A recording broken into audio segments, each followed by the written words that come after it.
Hello and welcome back to the Mercedes-Benz Virtual GP 2020 season. It's time for round 5 from the Nürburgring as we visit our 5th different country of the season.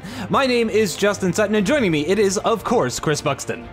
Glad to be back in the saddle once again for this fine championship as we head over to Germany for one of the crowning circuits of the European phase. It is, of course, Nürburgring that borders on to the mighty Nordschleife. We won't be going over that particular border, but our GT3s are going to be running rampant on the Nürburgring circuit. So Simon Kovacic, of course, leading the way by a comfortable margin, but then it's a lovely battle between Vizzy, Kujala and Stefanko for that second spot. Not far behind is the Pachada brothers, Lucas and David, then Pastor and Siratek having their battle as well for that 10th spot. Then Korony and Serhal. There's lots of different battles going on throughout the championship table, which is great to see. Hora, Vukelchik, Kostalik and Stepanovsky, again, so close in points.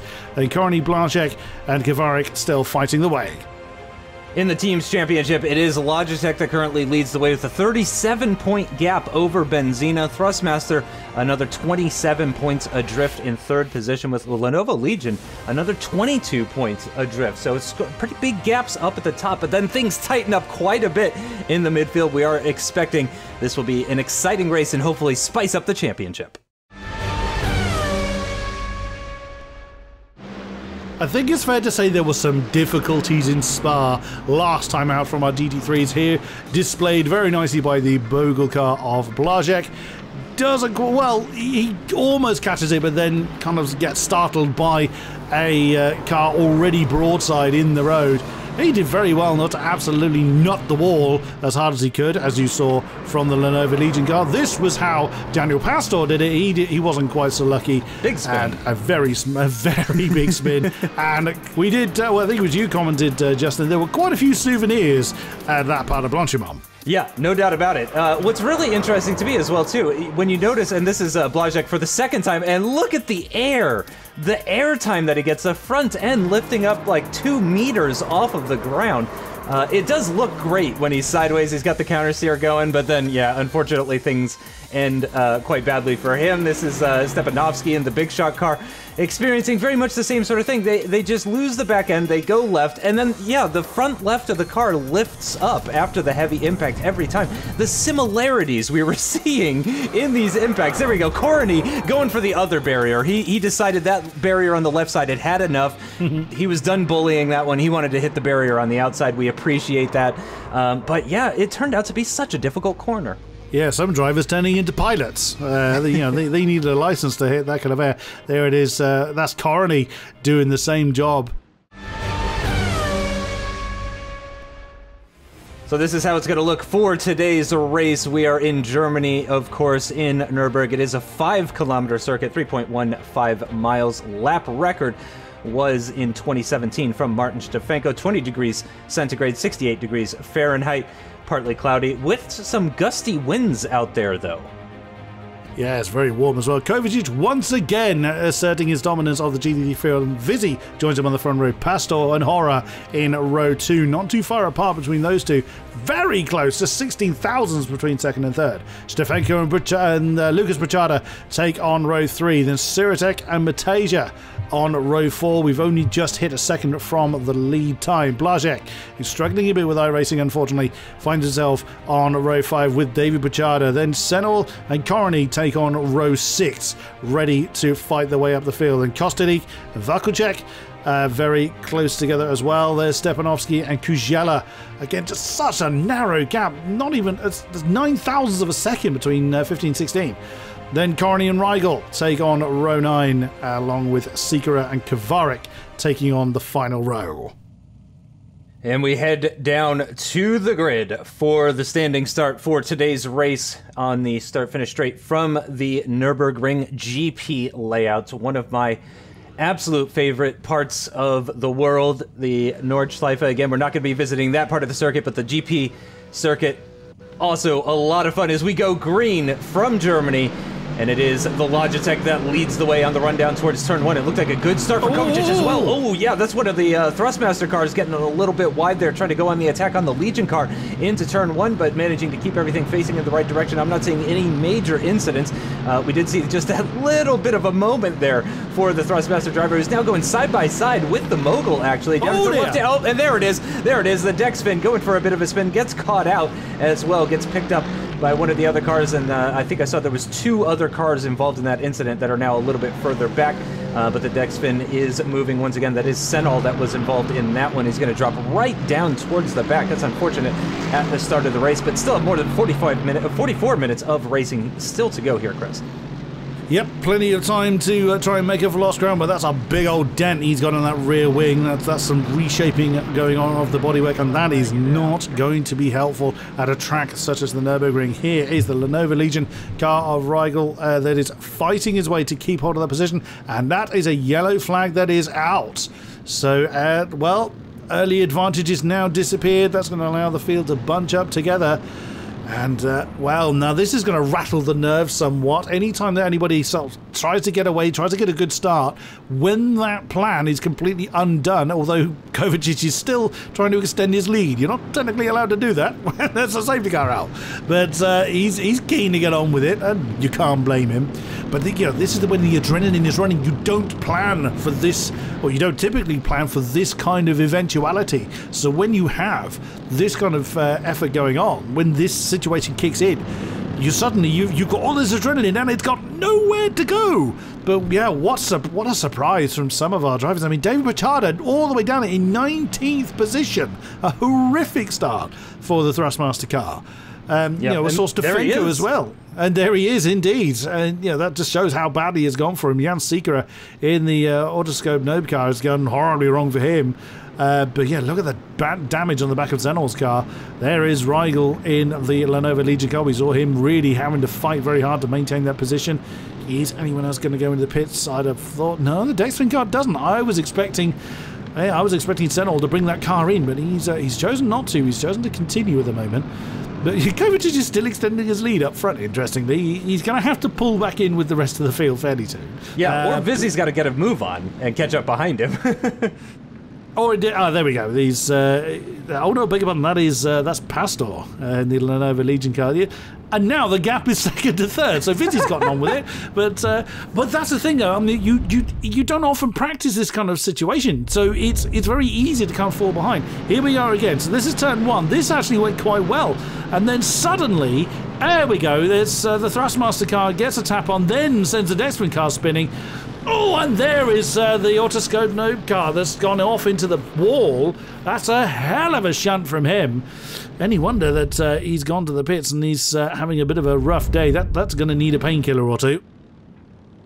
Yep. Kovacic, though, still leading the way. Well, not technically, actually. The safety car is leading the way. Right.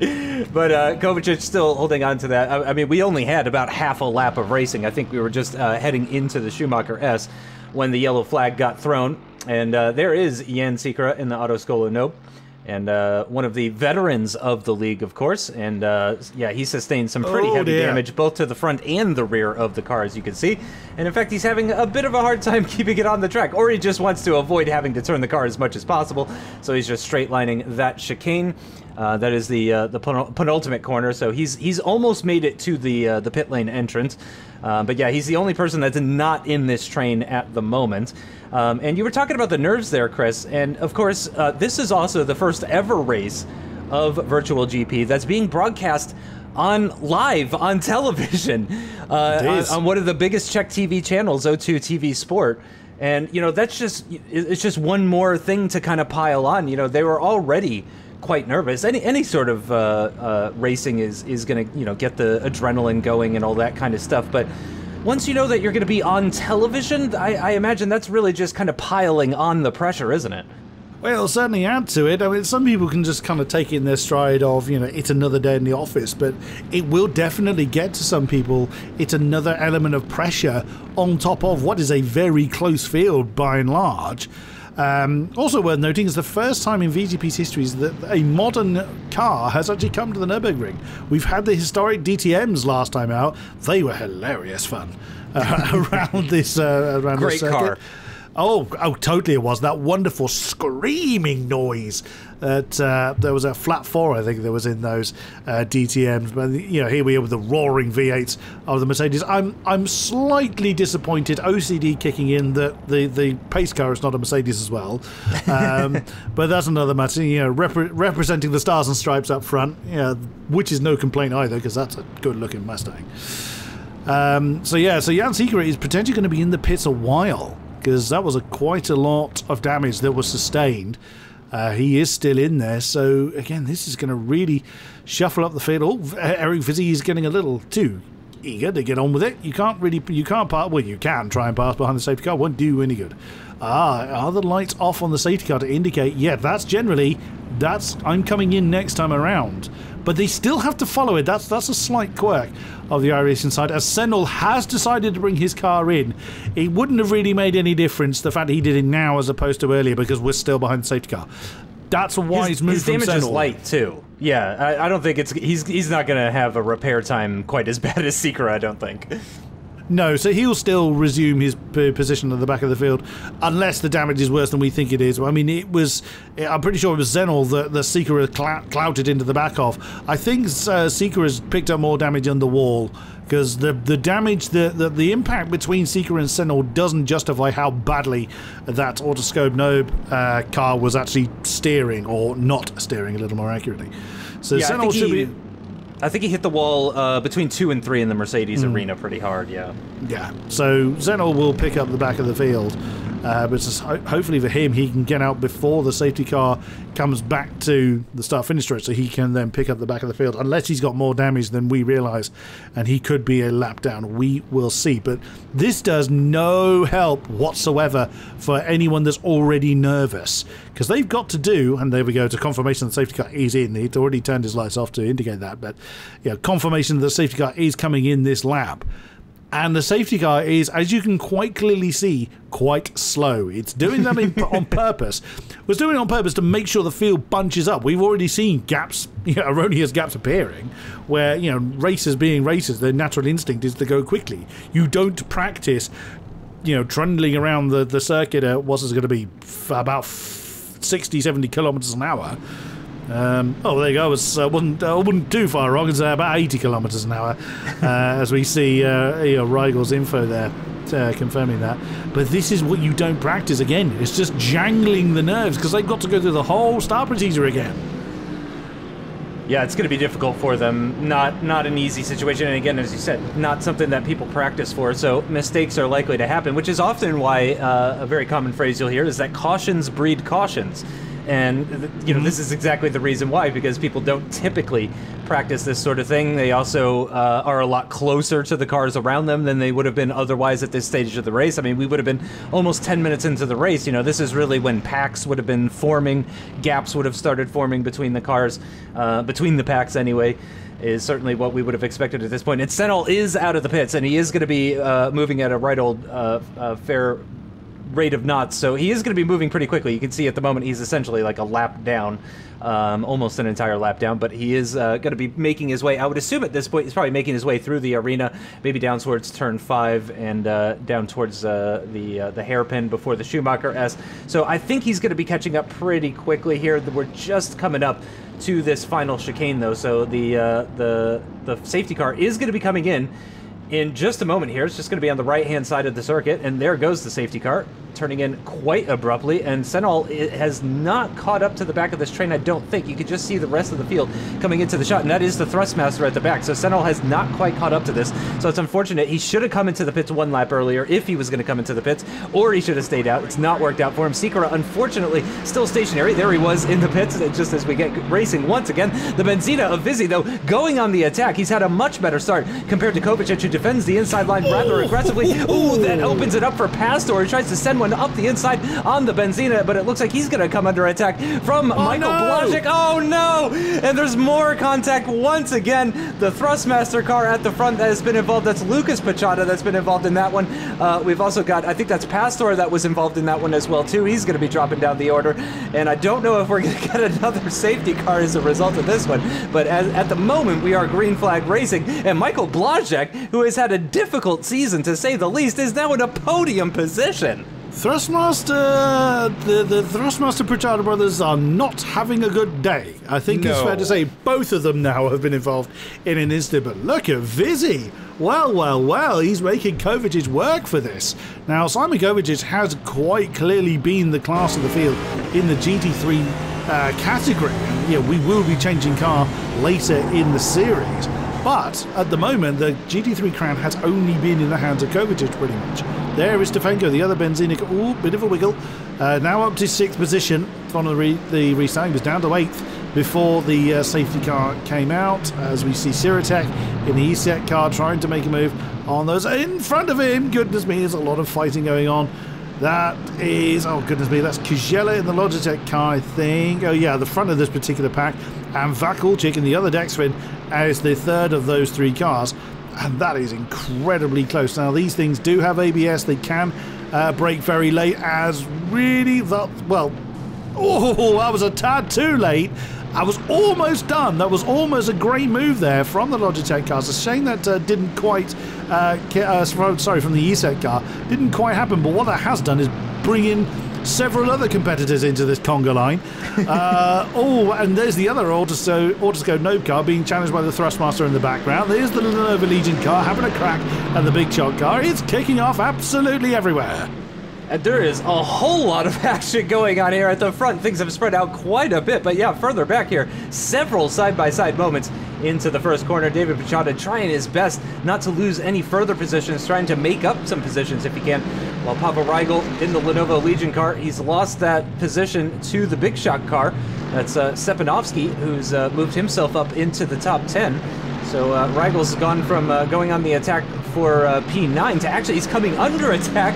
He might end up relegating down yet another position as Corney in the ESET car is looking. In fact, both the ESET, because we just saw the ESET car going on the attack before, so the ESET guys seemingly on the offensive here as we approach the 30-minute mark in this race. Hard to believe, but already almost a third of the race has already gone by. But these guys are really battling hard. In the background there, you can see the Thrustmaster and the Lenovo Legion car almost going side by side. That was Lucas Pachada trying to find his way past Daniel Pastor into that hairpin, into that lovely cambered hairpin as well, which I absolutely love. Not nearly enough cambered corners. I know Germany loves a cambered corner. The carousels at the Nordschleife, even Hockenheim has a couple of cambered corners, I believe, at least 1 or 2 cambered corners. So I do love that about these German circuits with these lovely cambered corners that just allow you to carry that little bit more speed than you normally would do. But again, the ESET cars looking like they are really on the attack here. Corney right up to the back of Rigel, but is he going to be close enough? He's going to think about moving to the inside line. Similarly, though, Rigel thinking about moving to the inside, but didn't break nearly as late as Stepanovsky did, who's actually now starting to stretch his legs a little bit in that 10th place position, starting to put a little bit of a gap between himself and that Lenovo Legion car. Meanwhile, the other Big Shot car of Hora, both of the Big Shot cars in the top 10, but he's coming under attack from Stefenko, who seems to be a little bit off the pace this week, Chris. But he is going for a move around the outside at turn 1, but that is so hard to do, isn't it? Yeah, it's a full 180-degree turn. You've got to really have a lot of your car, or if not entirely ahead of the person you're trying to get past. You can't do a half-hearted move into there and expect it to work. This battle's still going on. Ooh, the ESET car getting a bit twitchy. Is that someone in the background that's a little bit of a moment? Pastor spun. Oh no, the Lenovo Legion car of Daniel Pastor's in trouble. Well, look at this. Goodness me, Carney making the move on Rigel. Is he on the inside of turn 6? Can he get that one done? So close to door banging. Yes, he does. Nice and clean, well played. And that's David Pachada right behind them. Bearing in mind the troubles that the Thrustmaster pair have had, he's now really getting into his stride somewhat. and is getting back involved with fights towards the tail end. Oh, here we go. There's the other one. There's Lucas on the inside of the other sorry, that's the TP car. That's Kostalik. That was close, coming into the hairpin, into the Dunlop curve, and right ahead of them is Kodiak in the one remaining Autoscola Nobe car. As I said, we lost Jan Seeker very early in this race. Well, he's technically still in it, but he's been in the pits for the past 4 laps. Not expecting to see him back on track. Goodness me, no one's afraid to get their elbows out here, but I swear there's a link between, the American love of ovals and your love of banked corners. There's a link in there somewhere, I'm sure of it. But you're absolutely right. You can, the banked turns, of which you are indeed correct in where you've identified them, do kind of invite you to go a little bit harder. We would have seen them in the real life Zandvoort. That were it not for the pesky virus that's curtailed all motor racing. Oh, speaking of. Is that Pachada making a move? Trying to get on the inside of the final turn. Oh, he's going to struggle. Can he do it, though? Oh, that's going to be a problem for... No, he's actually gone behind.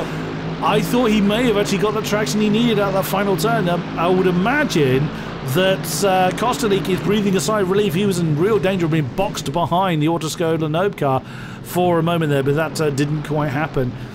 But yeah, as I was saying, the banked turns do allow... or do tempt you to kind of go that little bit harder than you normally would on a flat profile turn, but if it does go wrong, it does tend to go wrong in a very big way. Yeah, going off the track on a banked corner is usually a bit of a mess. Oh, here we go. Speaking about getting boxed in, Kostalik really worried about that. And he's going to go around the outside of Kovarik through the left-hander of turn 5. That gives him the inside line through turn 6. Kovarik can't quite hang it around the outside. Tucks in between the TP Link and the Thrustmaster car. Does manage to hold on to that 15th place position, but unfortunately loses out on 14th to Kostalik, who I thought was a little... You were right, Chris. You identified that. He was really getting the elbows out a lap earlier at that hairpin. Before the Schumacher S, he was really turning in nice and early to try and make sure that he had the inside line through that hairpin. And it was a fight for that inside line through there, and Kostalik really not afraid to get the elbows out. But I thought it was fair. It was firm but fair from Kostalik, who now takes over that 14th place position. Lucas Pachada still in 16th. I mean, he's been going on the offensive. He seems very quick, but so far he hasn't been able to make a move work just yet. And I think Kostalik may have gotten a bit of a slipstream from Kovarik on that start-finish straight. Actually, it's a big shock, and the E-set cars go side by side into the chicane. Stepanovsky does hold on to that 10th place position, but clearly Korony in the E-set car is keen to get a move on. I had mentioned earlier that Stepanovsky was actually starting to build a gap in that 10th place position, but now he's starting to fall away from the rest of the people in the top 10. He's coming under heavy attack from Korony. Now he moves over to the right-hand side, wants to get that inside line. He's boxing him in. Oh, I'm getting Schumacher vibes from Hungary there. Yep. That was a scary moment there as they head down in towards turn 1. Inside line for the E-set car of Korony, but he's not going to get the inside line through turn 2, but actually he gets good rotation mid-corner, hangs it around the outside, gets that position done. Stepanovsky down into 11th position. The Lenovo Legion car all over the back of him now. David Pachada as well lurking in the background there. He's going to be looking to relegate Stepanovsky yet another position. So, oh, and look at that, up the inside, very, very sneaky from Pavel Rigel. Absolutely steals away that 11th place position, and surely this means that the Thrustmaster car is going to go up the inside. Something I love mentioning, these racing drivers, they just smell blood in the water. They see weakness. They see that big shot car get overtaken twice, and Pachada is saying, I want some of that. My goodness me, you're talking about overtaking maneuvers you didn't expect. What a great effort there. That was absolutely brilliant from Pavel Rigel. But also, I was really enjoying those moves from Korony as well in the E-set car. That was brilliantly done. He was absolutely adamant, this is my inside line. He very nearly redecorated the wall with his own colours, I grant you. But he was like, nope. It's very easy to be frightened off the line. I will absolutely put my hand up and say I am pathetic when it comes to that sort of thing. If I'm under that much pressure, I'm hitting that brake pedal. I am not committing to it.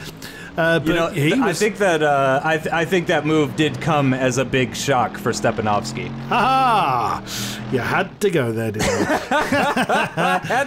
I had to sneak that in there. Yeah, it wouldn't be one of our broadcasts if there wasn't one of those times. Let's be quite frank about that. So just a reminder who the top dogs are. Kovacic still leading the way over Vizzy did for several laps hang on to the back of Kovacic, but now it does about 2.2 seconds as we see David Brachada. Obviously both the Thrustmasters come in, and is that one of the, yep, that is Pastor for Lenovo Legion coming into the pits doing their thing. One stop is expected from our drivers. It's not mandatory, but you will pretty much see them coming into the pits. They're not likely to do the entire race under.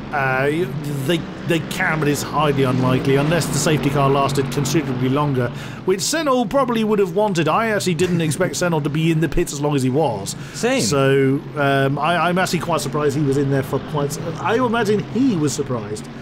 He was in there that length of time because he wouldn't have. I don't think he would have known how much damage he needed to repair before he got there. So a little bit unlucky for him, but oh well. He'll have a little bit of company now that 3 of the cars have pitted. We'll see how this shakes out as we continue to watch Horror chase Mateja, the big shock car chasing the TP Link, with that's Stefenko in the second Benzina car in hot pursuit. Right ahead of them is Blazek, that's holding his own there. He's in a little bit of no man's land. He's too far off the back of Vizzy to benefit, but not feeling the need to defend from the 3 behind just yet. So still plenty of things can go on with less than 25 minutes remaining. Blazek, I have to say, having the race of his season so far. This is the best, highest position I think we've seen him in all year long, bar anything strange like where he stayed out, where everyone else had come into the pits or anything like that. But certainly this is the highest I remember seeing him run in. As Pastor, interestingly, picking up the fastest lap of the race, so clearly putting those new tires to good use. And this is a battle for 7th position going on. We'd actually taken a look at this earlier on. Kujela absolutely seems to be the cork in the champagne bottle when it comes to everybody outside of the top 6, and you can see it is about a 10-second gap between Stefenko and Kujela at the moment. Also worth pointing out, by the way, I'm just kind of noticing the teams for the first time. Is the ESET car going to go up the inside? No, not quite. That Logitech car just covering off the inside. I think he was really watching his rear view mirrors there, but yeah, just having a look to see how people are doing at the moment.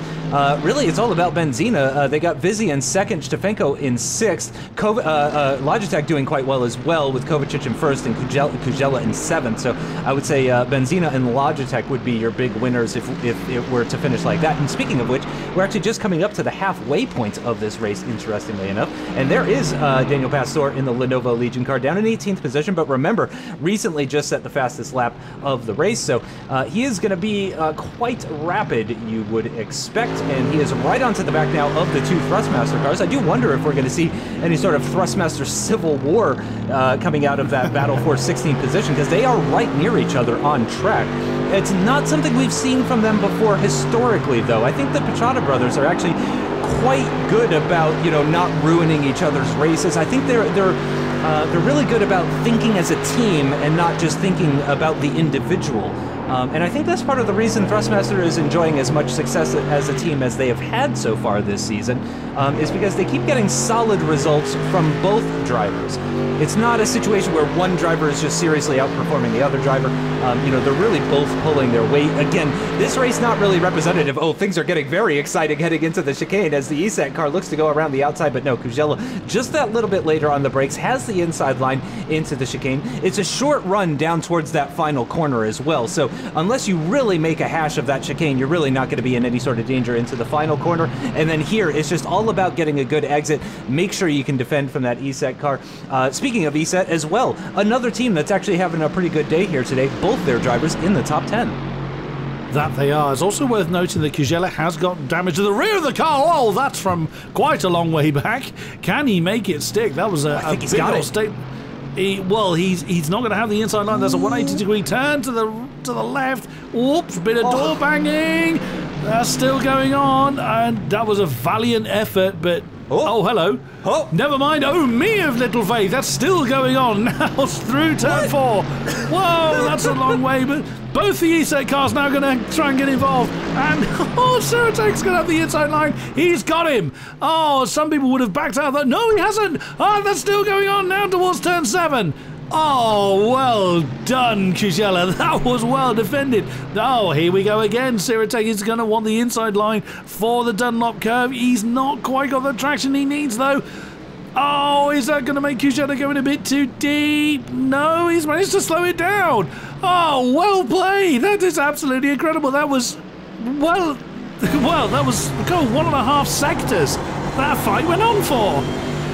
I mean, beautiful. That was beautiful stuff. I loved seeing the pairs, both pairs side by side. Here we go, as Corony sends it up the inside through the left-hander of turn 10. So one of the ESET cars finally does make that move, but that was just beautiful. Seeing the two pairs of them side by side through turn 5, you love to see it. That was just absolutely fantastic. Really, really enjoyed that one. Yeah, these ESET cars are really on the move, but you have to give props to Kujela here. He's got that damage at the rear end, as you pointed out, Chris, and he's still managing to hold on, still managing to keep all of these cars in check, as Vakulchik pits from 10th position in the Dexfin car. Looking a little bit further back, is this Pachada's time finally on Pastore? He couldn't quite find a way through the left-hander of turn 10. He's looking for a great exit out of turn 11 so he can get a good run through turn 12 and down towards the heavy braking zone at turn 13. Here we go, the two ESET cars running very close to each other once again, but unfortunately Sirotek not able to mount an attack on Kujela this time, so we're not going to have all of that side-by-side action through Sector 1 like we had on the previous lap. But again, I gotta say, I almost started applauding just like as a natural response to what I was seeing on the screen. My hands just instinctively wanted to start clapping because that was fantastic racing, extremely fair, and just really wheel-to-wheel stuff. And I have to say, just a huge shout-out to all 4 of those drivers because that was absolutely fantastic. Some of the best sim racing I've seen in 2020. Yeah, that was absolutely brilliantly done. That could have gone horribly wrong so many times, and there was not a single, well, as far as we saw, there was not a single bit of impact between any of them. That was absolutely spot on. But there is a real danger, and it's those 3 behind them. Yes, so the more that they fight, and Kovacic didn't want to be outdone. Kovacic hasn't been in the pits either, as a reminder, so that's just raw pace, wanting the fight. He wants all the accolades to himself, and you can't blame him whatsoever. But yeah, with that damage on the Logitech car, it may not seem particularly consequential, but where it's going to lose pace is through the corners, but crucially on the exit of any corner, and that's going to then make him much more prey towards the next big braking zone. And again, well, we've seen this before. It didn't work last time between, what was it, Sirotek and Kujela. Nearly a bump between the two ESET cars. Yeah, and I wondered if that was Sirotek coming in. He's had enough of staring at the back of the Logitech car. He's now going to bring his car in for his pit stop, so he's now going to let his teammate continue that particular fight. Here is Hora and Stefanko continuing their fight for 4th position at the moment.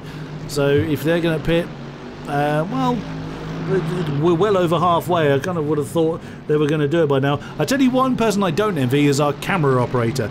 Our race director is having a hell of a time trying to keep the camera pointed at where all the action is. Doing a stellar job, I might add. But yeah, I don't envy his position right now because there's so many great battles forming, or just continuing to run. And that's another thing with a track like this, and with the GT3s being so, obviously it's a single make, so they're all going to be of the same baseline performance. You don't expect someone to do what Kovacic is doing, just run off into the distance. So you will end up with these banks of cars, and there's not all that many massive braking zones. There's a few, we've just been through one of them in this camera shot. The Dunlop curve is, and turn 1 are the biggest ones. So you expect action there, but then you've got all these little, 2- and 3-way battles going on. So yeah, this is absolutely fantastic stuff. We say this every time, and it really does sound like broken record. You could accuse us of being a little bit biased, but we absolutely love what we're doing. Onto the grass! Oh my goodness, that's what you call determination, but it's not going to pay off as he's gone too deep. There through the Bilstein curve, 11 and 12. Wow! That's, well, I was coming on to say that we really enjoy these races. We say it every time, but I think that was rather perfect timing as to why we enjoy these races. Yeah, now he's going to have it. This should be a simple manoeuvre into the Venus escape. Oh no! not look like impact. Yeah, it was. Oh, no. After all that effort, all that defending, Kujela''s turned round. Oh, that was such a shame. That was one mistake. One of my phrases, one mistake is all it takes. And there we go. We've just seen it. I'm not surprised Kujela''s going to come to the pits. It's going to be a longer one for him now.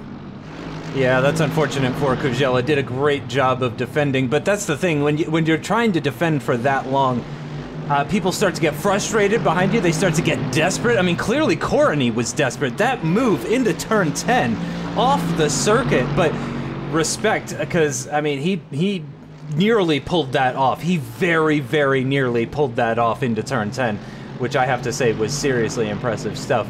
I gotta say, Hora as well, by the way, is somebody who I haven't really given a shout out here today, running ahead of Stefanko and looking very strong. And here we go. This is that moment, and that was Pavel Reigl. I thought that was Pavel Reigl. But yeah, I think this was actually a racing incident, weirdly. Reigl, I think, decided to follow through on the inside, you know, because that's what happens sometimes. You see a car overtaking somebody else, you think, I'll follow that guy and I'll get a free overtake. I think that's exactly what he did. I think the Logitech was trying to cover that gap off as quickly as he could, and the two just kind of came together. That's in the end, we are not the stewards. We do not make those decisions, thankfully, because yeah, we don't want that responsibility. We don't want that responsibility. But yeah, to me, that looked like a racing incident. I think, you know, he was going for a gap that was closing, and you know, yeah, that's a 50-50 sort of situation to me. But as I was saying, I just want to give a shout out to Hora. He's having a fantastic race today. He's even closed up to the back of Blazek here. He could be challenging for a podium finish. That would be a huge result for Hora and for the Big Shock team. Stepanovsky's still running inside the top 10. You know, some people still haven't pitted and that sort of thing. So I'm curious to see how things are going to shake out as far as that's concerned. But here we go, inside line. Blazek, interestingly, not defending it quite as aggressively as I thought he would have done. Runs a little bit wide into turn 1, gets the inside line for turns 2 and 3, though, and does manage to hold on to that third place position. But Hora's giving it everything, and he's running a superb race today. Oh, that he is. He is doing Big Shock very, very proud. Keeping Stefanko behind him, but challenging Blazek at the same time. Very nicely done. It's funny, you know, we were talking about the incident with Kujela. I don't see it quite as you do, I'm afraid. In my mind, that was Reigel's fault. And the reason why I think it was is because he braked a little bit later, and you actually saw as his brakes have locked up, as he's had to, you know, he's forced himself to go for the apex to try and not hit anyone because he's braked that little bit too late. But the stewards will make of that as they will. You know, different eyes have different opinions on it, I grant you. It's easy for us to say, we're in the commentary box, we're not right here in the heat of battle. And I tell you what, I wouldn't want to be, because these guys have got so much pressure on them. You know, not least of which, you know, the fact that live television broadcast is going on as well. There we go, you can see who has pitted and who hasn't. Zenol has actually been through the pits twice, so his day is not getting any better. So the top 11 yet to see the pit lane. It is possible they might not, but you know, we will see. They'll be very slow towards the end if they don't. Oh, Hora's trying to make a move on Blazek, but once again, we've seen how well Blazek can defend in no matter what he's in. He is able to defend very, very well. Hora again thinking about an inside maneuver into turn 16. It's not really... the only way that's on is if someone's had a problem through the Vidal chicane, which Blazek didn't. Now this is going to be his best opportunity to get in the tyre tracks of the mogul car and banzai it into turn 1. That's exactly what he did last time around, but Blazek had that one covered. He didn't panic, and that's what he's going to go for again. No, he's not committed to it. But last time around... Oh, Stefanko has a cheeky little look on the outside. No, he's not going to make that one stick, unfortunately.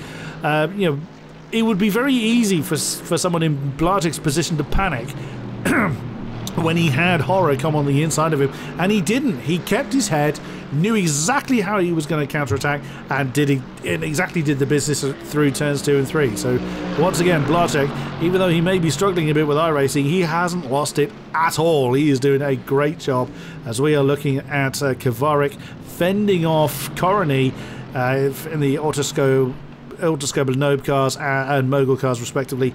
They're doing a great job in their own scrap. There's just fights everywhere, which again is part of the reason why we enjoyed this league so much. Yeah, fantastic stuff. And at the moment, you have to say as well, the gap between Kovacic and Vizzy is not that big. One minor mistake from Kovacic, one little off-track excursion, and that's Vizzy directly behind him, or even past him. And it is a lot of grass and gravel off of this circuit. You can see there's a little bit of asphalt runoff there at the exit of turn 10. There's a couple instances of asphalt runoff, but it is a lot of grass and gravel. So yeah, if you do have a little bit of an explorer, you're going to be out there for a few seconds before you get back onto the circuit. But yeah, you're exactly right what you said about Blazek. I completely agree. And what we say, just for the novices at home who maybe aren't into who don't do sim racing, because there are people that watch sim racing that don't actually compete in it. Oh, here we go. All three of them coming into the pits simultaneously. Blazek leading Hora, leading Stefanko in the battle for that final podium position. Oh, here we go. Kovarik and Korony going side by side as well through turn 11, and it looks like the Autoscola Nob is going to come out on top in that battle. So one of the Autoscolas still running and is up now into the top 10. So it's not all bad news for them. And again, there are cars into the pit, so I wonder if that's going to change anything. Oh, Korony sends one up the inside, though, into the chicane. Gets it all slowed down just in time. Kovarik, caught napping a little bit there, is going to come into the pits himself as well at the end of this lap with just under 10 minutes to go. So these guys are doing, you know, a quick dash here at the end. So they're really going to be able to punish the tires and just go all out. They won't have to worry too much about fuel. Oh, here we go at the pit exit. Side by side on the run down towards turn 1 of the TP leg. Goes around the outside of Martin Stefanko. That is impressive stuff there. And Stefanko down into 6th position. That's Mateja that moves ahead, who had come into the pits as well. And Hora is now down into 7th position. So that's a very unfortunate, very slow pit stop for Hora. That's going to drop him outside of that battle for the 3rd place position. It is now Stepanovsky that holds on to that 3rd place position, but I don't believe Stepanovsky has been into the pits yet. No, I don't think Stepanovsky has been into the pits yet. Neither has Kovacic or Vizzy. So our 2 leaders and Stepanovsky, all 3 of those guys yet to come into the pits. Pastor, meanwhile, by the way, now up into 9th position after some more pit stops. The ESET cars outside the top 10. I was singing their praises earlier, talking about them being in the top 10. So quite a bit of shifting around as we've only got 8.5 minutes to go. Some very late race pit stops have really shaken things up here. Haven't they just? Yeah, that was a horrible stop for Hora. As our race leader has come in, I wouldn't be surprised if Vizzy follows suit. There he goes. Yeah, that was a really late commit to the pit lane for Blazek. I think he was watching on what Hora was doing and decided to mirror, so which is really hard for the one in front to try and mirror the one behind. Also, you know, the longest stop for Hora, he could have had a little bit of damage on his car. He could have actually overshot his pit box, which meant he would have...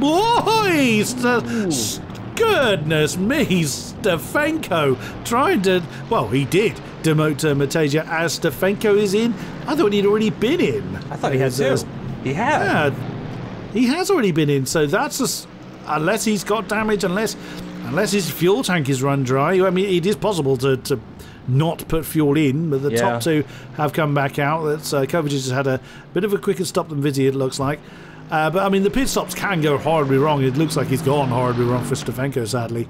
That was a shame. That was a good move to put down as well into the Vidal chicane, which, as we know, is not an easy place. But that puts Blazek back up into 3rd, Mateja now 4th, and Hora now into 5th. Pastor right there in the top 6. Yeah, things have improved for the Lenovo Legion car, and he's looking a little bit better now in 6th position. Again, he did hit a little bit earlier on, so we hadn't seen him for a little bit, but now he is firmly in that top 10, almost in the top half of the top 10. And let's see what's going on here with Stefanko. Yeah, I think maybe he forgot to get some fuel or something, but I mean, he is plummeting down the field. Maybe a technical issue, maybe some sort of damage that he picked up. We can only speculate on that one, unfortunately. So that's a difficult one. But yeah, I mean, I mentioned earlier that Benzina were going to be among the big winners in today's race. And there is Stefanko finally making his way out of the pits. It is a 67-second pit stop for him.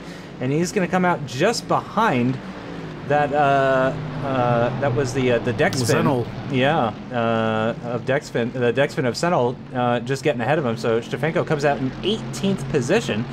He's certainly got enough time. He's got just over 6 minutes to go in this race. He's got enough time to try and pick up one position, and it's points throughout the field, so every little bit helps. But that is going to be a pretty devastating blow to Stefanko's championship, no doubt about it. And another solid victory for Kovacic and Vizzy. Once again, I have to say, Chris, at the beginning of this season, I think Stefanko was the number 1 and Vizzy was the number 2. And that has slowly started to change. I hate to say it, you know how much I love Martin Stefanko. He's a sim racing driver who I've been commentating on for many, many years. I've even commentated with Martin Stefanko before. That's how far we go back. And I know how talented he is, but Vizzy has just been improving race after race after race, and he's the only driver within 10 seconds of Kovacic, who we're on board with now, who has just been absolutely running away with this championship. And, it used to be all about Schmidl and Stefanko, and now it's all about Kovacic and Vizzy. And I think it's well-deserved for both of them. Oh, completely. It is very much changing of the guard, isn't it? But that is the way it goes, unfortunately. Those at the top of the sport don't always stay there, which is a shame for us fans. I met Martin Stefanko. I had the great pleasure of meeting him at Silverstone 2018 when the F1 Esports was going on, and he is such a nice guy. It was great to have a chat with him, he seemed unflappable. Nothing seemed to faze him. And this was before, of course, he went through all the pro draft with F1 Esports. So, I feel exactly what you were talking about there. There is a bit of devotion to the old guard. I totally get what you mean, but sadly, this race isn't going his way. He said again, speaking of, there he is, having an argument with Zenol over the same bit of space. But Stefanko has said again in Twitter recently that he is looking to stand down from racing online, which, of course, he said before he got tempted back into the season, but he's looking to retake up his retirement, which would be a shame, but completely understandable. Maybe he's just had enough of the scene. Maybe he needs a break. Doesn't mean he won't be back, admittedly. So as we come back to this amazing battle for third position, less than 5 minutes to go, less than 4 minutes to go of this race. It's absolutely flown by, even with that extended safety car period we had at the beginning. As Blazek can't rest on his laurels at all. That TP Link car is looking to try and demote him, but Hora is still doing a fantastic job of really piling on the pressure. He's got nothing to lose behind Pastor. He's 9 seconds behind him. That's a back marker that we can see ahead. That would be... That's not Stefanko, I don't think. That's ahead of this particular pack. But, they've done really, really well. We're seeing quite a number of the new names, exactly what you were saying earlier, Justin. A number of new names, Vizzy particularly, doing really, really well. They come to the forefront and they're delivering. Fantastic stuff. Kovacic as well. I mean, we knew he was one to watch. He's been quick from the moment that he got into VGP, but it's great to see the way that he's matured as well too, and kind of take it over. From Michael Schmidl's previous post of the man to beat, essentially, that person exists in every league. The one to beat is out there in every single league, and it changes sometimes, and sometimes it doesn't. And that's the way it is in real motorsport as well too. I do love, though, that here we are in race number 5 of the 2020 Mercedes-Benz Virtual GP season, and Michael Blazek has reverted to type. He is back to his old ways. He is in a podium position. He is defending from some incredibly quick drivers. Mateja and Hora have been seriously impressive to me throughout the entirety of this race, but Michael Blazek has done a fantastic job. That is Kujela, who was the lap car up ahead that we saw. Mateja looking to go up the inside into the final corner. That might actually open him up to an attack from Hora in the big shot car. You can see he's picking up that slipstream as they head down the start-finish straight for possibly the last time in this race. I think it might be the last time, although Kovacic is a little bit further ahead, so he might get back around him and actually force them to do one more lap. You can see Mateja diving for that inside line. I think that was a desperation move, more so to defend from Hora rather than to attack Blazek. He was too far back to do anything about Blazek. I think he was more worried about losing that 4th place position to Hora in the big shot car. As we look a little bit further back to David Pichota, he's looking to take that 9th place position off of the ESET cars. The 2 ESET cars have moved back into the top 10 after the final pit stops had shaken out and everything like that, but Pichota looking to put himself between those 2 ESET cars. He's got the inside line into the left-hander of turn 3. It's a pretty long corner as well, and he does indeed move himself up into 9th. Corony now down into 10th position.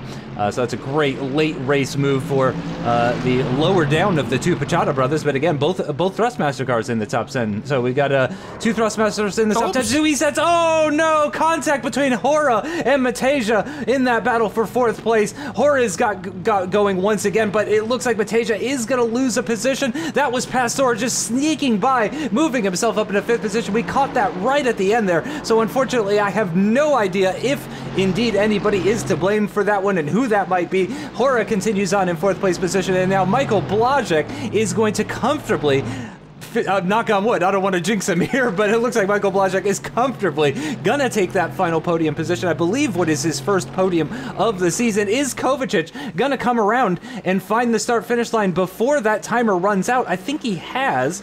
Has he already crossed that start-finish line, or is he just coming up to it now? Oh, no, that was close. That was very close. But Kovacic forces one more lap. He could have backed off there and ended the race if he really wanted to, but yeah, he actually kept pushing forward, and he's forced another lap, which means, Chris, we get another lap of battling.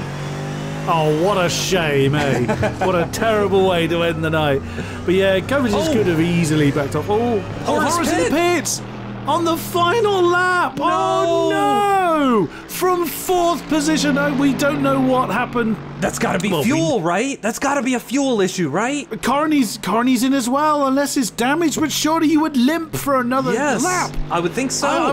I'm assuming you're right. It's gotta be a quick splash and dash. Oh, that must...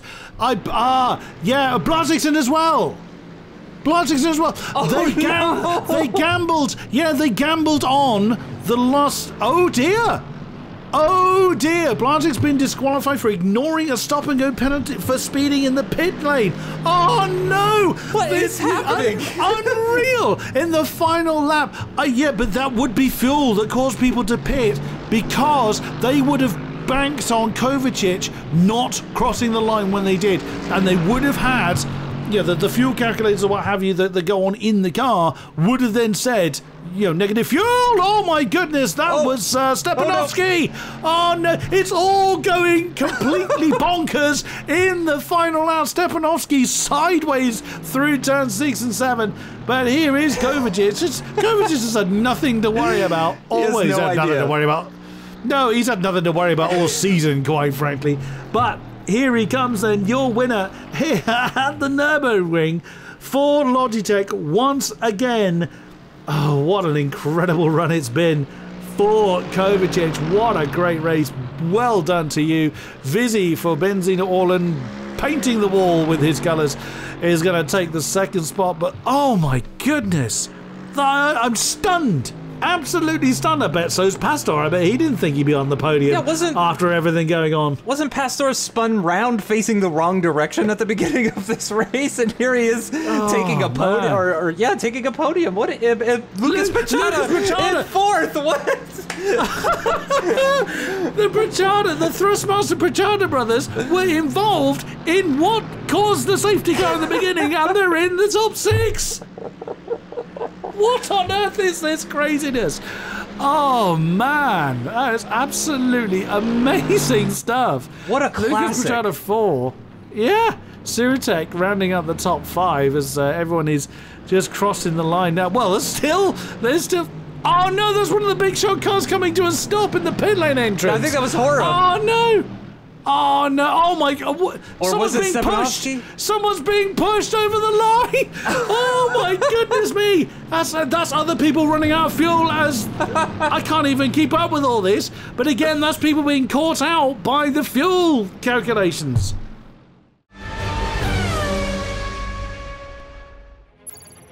Well, the top three were fairly sensible compared to everybody else, because Simon Kovacic once again takes the win. Eric Vizzi in second, with Daniel Pastor rounding out the podium three. Lucas Pajada incredibly up to fourth. Martin Siratek for reset five. Second Pajada brother David Pajada in sixth position, then Vukulcek 7, Kostalik 8, Pavel Reigl 9, and Lucas Matasia rounding out the top 10. The fastest lap, of course, going to Mr. Kovacic, but I can't get over that. That is an utterly crazy finish. So Kvarik taking 11th, Korony, well, the two Koronys 12, 13. I don't know how they've worked out who's finished where.